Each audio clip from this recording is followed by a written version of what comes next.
Bienvenue au cours de physique 10e année. Dans cette vidéo, nous allons apprendre comment manipuler les équations de grandissement et point focal. Nous allons commencer avec cet exemple.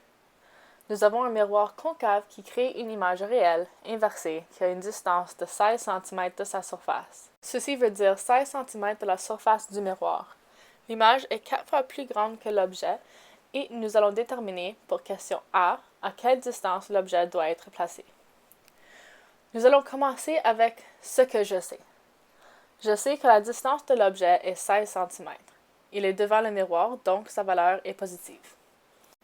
Je sais que le grandissement est de 4. Puisque l'image est réelle et inversée vers le bas, sa valeur est négative, donc moins 4. Finalement, je cherche la distance de l'objet. Pour l'analyse, on commence avec la formule. Nous avons G, le grandissement, qui est égal à moins DI, la distance de l'image, qui est divisé par DO, la distance de l'objet. Maintenant, on remplace les variables dans l'équation avec les valeurs que nous avons à la gauche. Il faut maintenant isoler DO.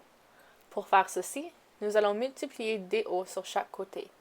Ce qu'on fait d'un bord, on fait de l'autre. Nos DO à la droite s'annulent et nous avons maintenant DO qui est multiplié par moins 4. Pour finir, il faut diviser par moins 4 des deux côtés. Comme ça, nous avons DO qui est égal à moins 16 divisé par moins 4.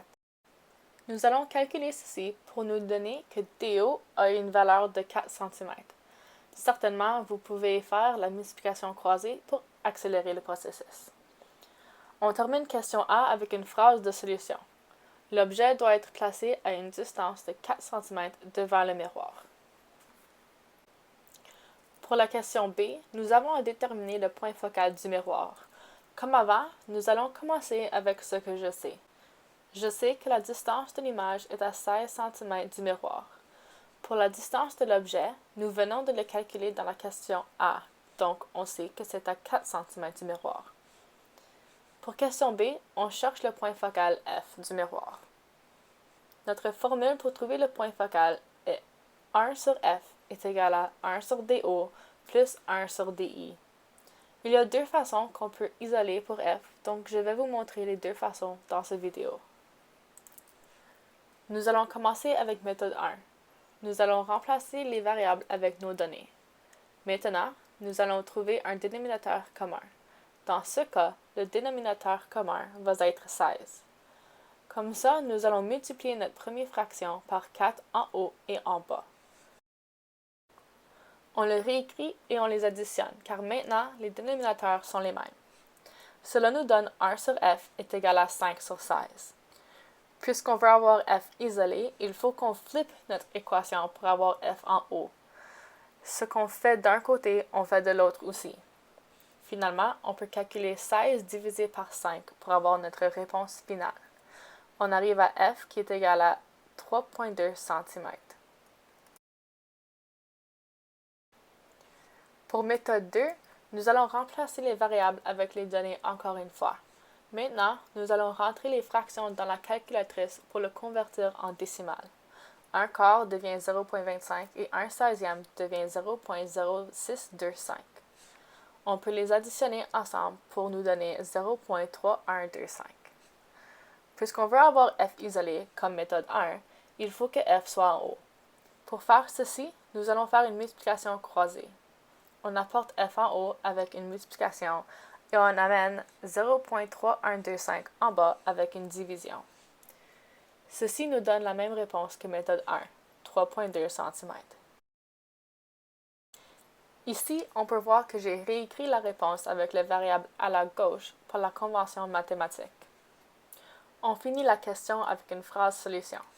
Le point focal est situé à 3,2 cm devant le miroir. Pour notre dernière question, nous avons un objet de 17 cm d'auteur qui produit une image réelle. Le grandissement de l'image est 3 fois plus grand que l'objet. Nous allons commencer avec A. Quelle est la hauteur de l'image? On commence avec ce que je sais. Nous avons la hauteur de l'objet qui est 17 cm, le grandissement qui est moins 3 car c'est réel, et on cherche la hauteur de l'image. La formule que nous allons utiliser est G égale HI sur HO. On remplace les variables avec nos données qui nous donnent moins 3 est égal à HI sur 17 cm. Pour isoler HI, nous allons multiplier les 17 cm sur les deux côtés. Il s'annule à la droite et à la gauche, il nous reste 17 fois moins 3. Cela nous donne moins 51 cm pour HI. Comme l'autre question, j'aurais dû l'écrire comme HI est égal à moins 51 cm pour la convention mathématique. Il est important à noter, quand on trouve la hauteur, tu n'as pas besoin de mettre les signes négatifs, car ils vont s'annuler et aussi la hauteur est toujours une valeur positive. Ici, on peut voir que les négatifs de moins 3 et moins 51 vont s'annuler. On finit la question A avec une phrase solution. La hauteur de l'image est 51 cm. Pour répondre à question B, on sait que c'est un miroir qui est concave car les miroirs convexes ne peuvent pas avoir une image réelle. On se revoit pour la prochaine vidéo sur la réfraction.